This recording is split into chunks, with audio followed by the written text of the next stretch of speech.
안녕하세요. 시골 목사입니다. 오늘은 사무엘상 6장을 살펴보시겠습니다. 6장에서는 블레셋에 빼앗겼던 언약궤가 다시 이스라엘 땅으로 귀환되는 장면을 보실 수 있습니다. 1절입니다. 여호와의 궤가 블레셋 사람들의 지방에 있은 지 7달이라.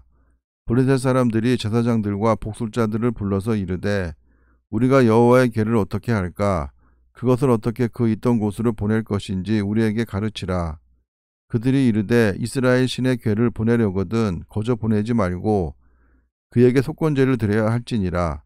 그리하면 병도 낫고 그의 손을 너희에게서 옮기지 아니하는 이유도 알리라 하니, 블레셋 사람들은 율법을 모르기에 단순히 인간적 차원의 배상을 하려는 것 같습니다. 4절입니다. 그들이 이르되 무엇으로 그에게 드릴 속건제를 삼을까 하니, 이르되 블레셋 사람의 방백의 수요대로 금 독종 5과 금지 5마리라야 하리니 너희와 너희 통치자에게 내린 재앙과 같음이니라. 고대 이방인들은 자신들이 섬기는 신에게 어떤 소망을 빌거나 혹은 감사의 표시를 할 때 그 내용을 형상화하여 바치는 관습이 있었다고 합니다. 그러므로 너희는 너희의 독한 종기의 형상과 땅을 해롭게 하는 쥐의 형상을 만들어 이스라엘 신께 영광을 돌리라. 그가 혹 그의 손을 너희와 너희의 신들과 너희 땅에서 가볍게 하실까 하노라.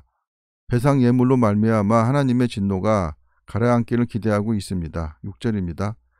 애굽인과 바로가 그들의 마음을 완악하게 한 것 같이 어찌하여 너희가 너희의 마음을 완악하게 하겠느냐. 그가 그들 중에서 재앙을 내린 후에 그들이 백성을 가게 함으로 백성이 떠나지 아니하였느냐. 몇백 년 전에 있었던 애굽에서의 일을 블레셋의 복술자들은 알고 있는데 이스라엘만 모르고 있는 것 같습니다. 7절입니다. 그러므로 새 수레를 하나 만들고 멍에를 메어보지 아니한 젖나는 소 2마리를 끌어다가 소의 수레를 메우고 그 송아지들은 떼어 집으로 돌려보내고 이스라엘의 신인 여호와의 진노를 누그러뜨리고 그에게 경외심을 보이고자 자신들의 방법을 택하였습니다. 8절입니다. 여호와의 궤를 가져다가 수레에 싣고 속건제로 드릴 금으로 만든 물건들은 상자에 담아 궤 곁에 두고 그것을 보내어 가게 하고, 궤를 실을 때 궤를 만졌을 것이기에 그로 인해 사람들이 죽었을 것인데 그 내용이 생략된 것으로 보입니다. 아무튼 블레셋 사람들은 여호와의 궤로 인하여 블레셋 족속에게 재앙이 생겼을 것으로 생각하여 예물로서 여호와의 궤를 달래보려고 금으로 만든 물건을 실어 보냈던 것 같습니다. 보고 있다가 만일 궤가 그 본 지역길로 올라가서 벳세메스로 가면 이 큰 재앙은 그가 우리에게 내린 것이요 그렇지 아니하면 우리를 친 것이 그의 손이 아니요 우연히 당한 것인 줄 알리라 하니라.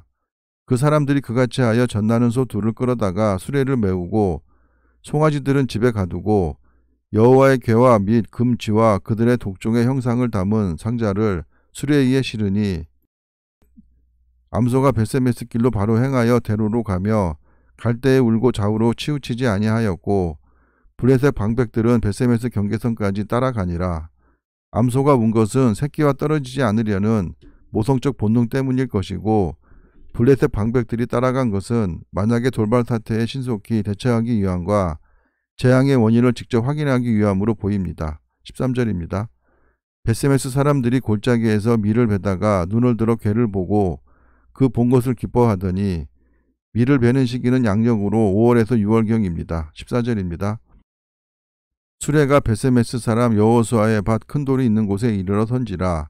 무리가 수레에 나무를 패고 그 암소들을 번제물로 여호와께 드리고, 암소들이 언약궤를 실은 수레를 벳세메스로 끌고 왔기에 블레셋에 대한 재앙이 하나님의 손에 의하여 내려졌음이 밝혀졌습니다.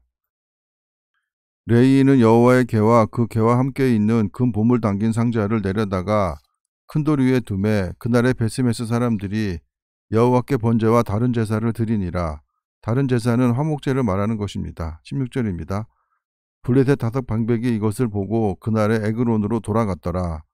블레셋 사람이 여호와께 속건제물로 드린 금 독종은 이러하니, 아스돗을 위하여 하나요, 가사를 위하여 하나요, 아스글론을 위하여 하나요, 가드를 위하여 하나요, 에그론을 위하여 하나이며 5 성읍을 위해 금 독종 하나씩 5을 바쳤습니다. 18절입니다.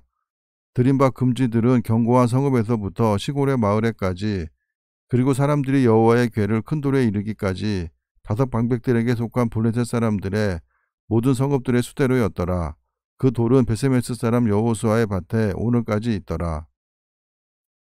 베세메스 사람들이 여호와의 궤를 들여다본 까닭에 그들을 치사 5만 70명을 죽이신지라.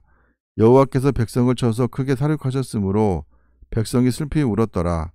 여호와의 궤를 들여다보는 것은 하나님의 거룩하심을 범하는 일이기 때문에 엄격히 금지되어 있었기에 궤 내부를 들여다본다는 것은 사악한 호기심 때문일 것입니다. 20절입니다. 베스메스 사람들이 이르되 이 거룩하신 하나님 여호와 앞에 누가 능히 서리요? 그를 우리에게서 누구에게로 올라가시게 할까 하고 전령들을 기럇 여아림 주민에게 보내어 이르되 블레셋 사람들이 여호와의 궤를 도로 가져왔으니 너희는 내려와서 그것을 너희에게로 옮겨가라. 베세메스에서 참변을 당했기에 같은 블레셋 영향권 아래에 있는 기럇 여아림으로 옮겨 블레셋의 심기를 건드리지 않으려는 의도가 엿보입니다. 언약궤는 그 길이가 약 112cm, 높이 그리고 폭이 약 67cm인 상자입니다. 그곳을 5만 명이 넘는 사람이 들여다봤다는 기록은 분명 오기일 것입니다.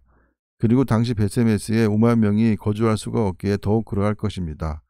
성경에는 하나님의 이적과 기적이 자주 나옵니다. 그러나 그러한 이적과 기적이 필요하지 않을 상황에서는 반드시 사람의 이성으로 이해가 되도록 성경에 기록되어 있습니다. 그래서 성경을 보실 때 무리한 해석이나 상상 또는 과장을 하지 말아야 할 것입니다. 감사합니다.